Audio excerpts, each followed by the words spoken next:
Bonjour mes amis, soyez bénis, soyez guéris de vos infirmités, soyez délivrés des esprits immondes, trompeurs, des esprits qui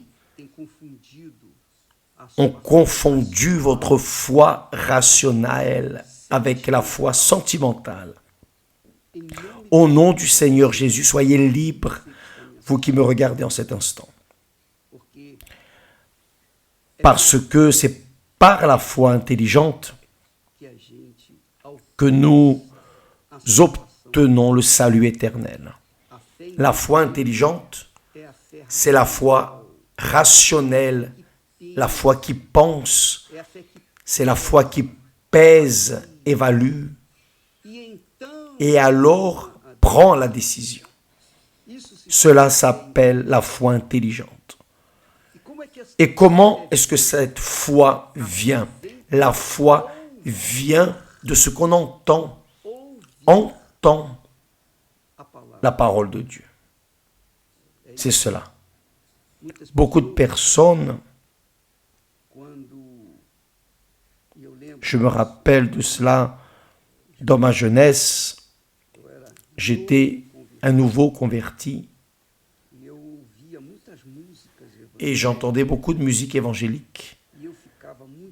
Et je restais très émotif également, parce que les chansons, vous savez,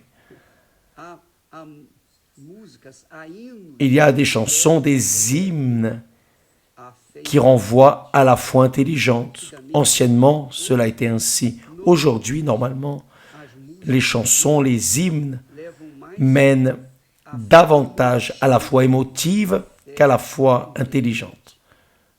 Pourquoi?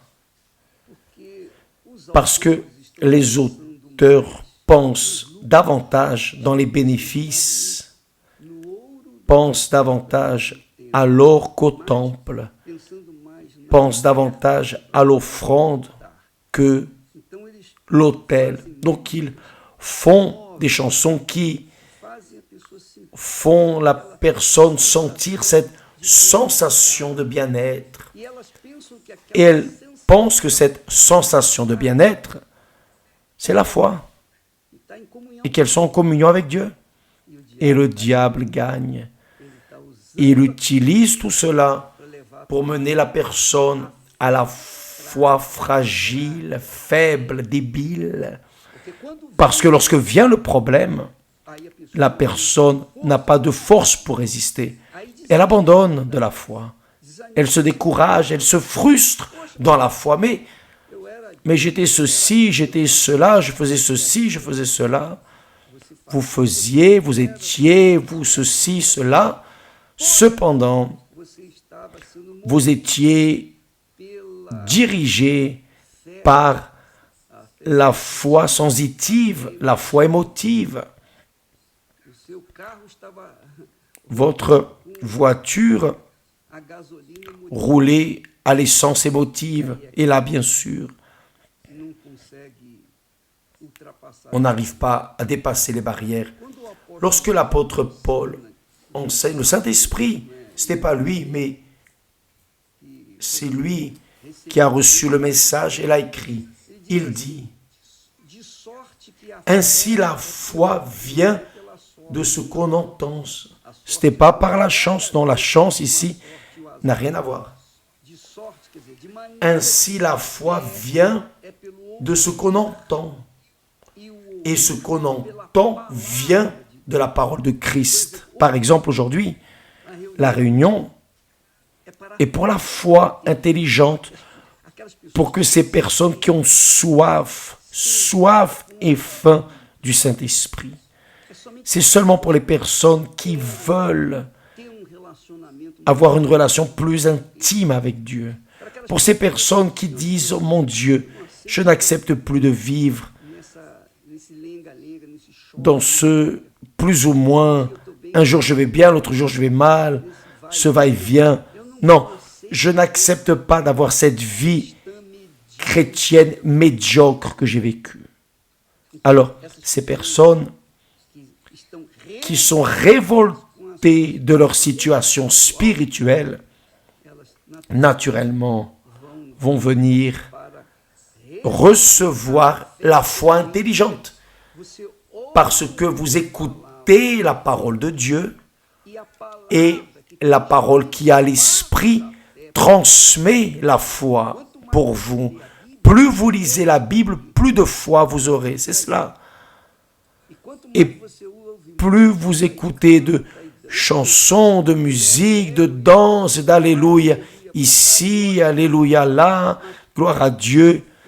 Mais si c'est la foi sentimentale, vous êtes voué à l'échec. Je me rappelle de cela. J'ai eu cette expérience. Alors, mes amis, si vous voulez avoir une foi solide, basée sur la parole, appuyée dans la parole de Dieu qui est esprit, Dieu est parole. Vous le savez, lorsque vous basez votre foi sur sa parole, vous basez votre foi en lui, et il est la roche, le rocher, le roc qui soutient tout l'édifice bien construit, parce que c'est la parole de Dieu. Donc, ceux qui ont un intérêt à recevoir cette foi intelligente, ce soir, je serai ici au temple de Salomon, faisant la prière. Et avant la fin, nous aurons une recherche. Nous allons prier, nous allons chercher, clamer pour les personnes qui veulent le baptême du Saint-Esprit. Si vous n'êtes pas encore sûr d'avoir été baptisé, vous n'êtes pas sûr parce que vous ne l'avez pas été, parce que qu'il a été et le sait. Il n'y a aucun doute. C'est comme il est écrit, le Saint-Esprit lui-même témoigne, confirme à notre esprit qu'il est avec nous. Et là, peu importe. Donc, si vous êtes pressé, si vous voulez sortir rapidement de la réunion, vous pouvez sortir, il n'y a pas de problème. Mais je ne sais pas à quelle heure nous allons terminer. La réunion commence à 20h ici au temple. Et nous allons enseigner, nous allons prêcher, nous allons donner ce que Dieu nous a donné. Tout. 100%. Sans aucune réserve. 100%. Ceux qui croient, ceux qui ont la foi de recevoir, vont recevoir. Ceux qui n'ont pas, ceux qui vont rester dans ce mi-figue, mi-raisin, là, bien sûr, ils ne vont pas recevoir. Pour recevoir, vous devez vous immerger. Vous devez plonger.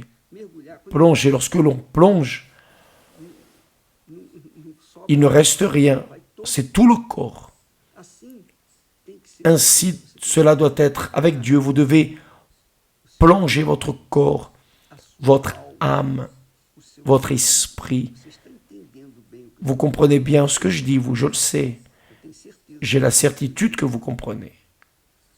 Mais parfois, votre âme, c'est-à-dire votre cœur, très sensible, très émotif, vous restez dans ce moitié-moitié. Si vous voulez recevoir de Dieu sa plénitude, la plénitude du Saint-Esprit, vous devez mettre toute votre âme, toute votre force, tous vos sentiments, tout sur l'autel. Là oui, de l'autel vient l'Esprit et il vous embrasse. Et là, votre vie plus jamais ne sera la même.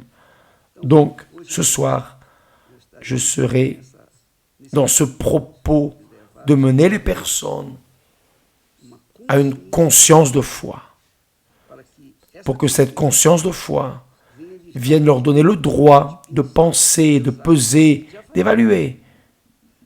Et alors, de décider si elles veulent ou non, si elles croient ou non. Qui croit, reçoit. C'est ce que Jésus a dit. Allez dans le monde entier, prêcher la bonne nouvelle à toute la créature. Celui qui croit sera sauvé. Celui qui croit et sera baptisé sera sauvé. Qui ne croit pas est déjà condamné. Donc, nous allons travailler avec ceux qui croient. Nous allons donner priorité seulement à ceux qui croient. Vous croyez ce soir ici, au temple, d'accord? À 20h, précise. Que Dieu vous bénisse tous et à demain, au nom du Seigneur Jésus. Amen.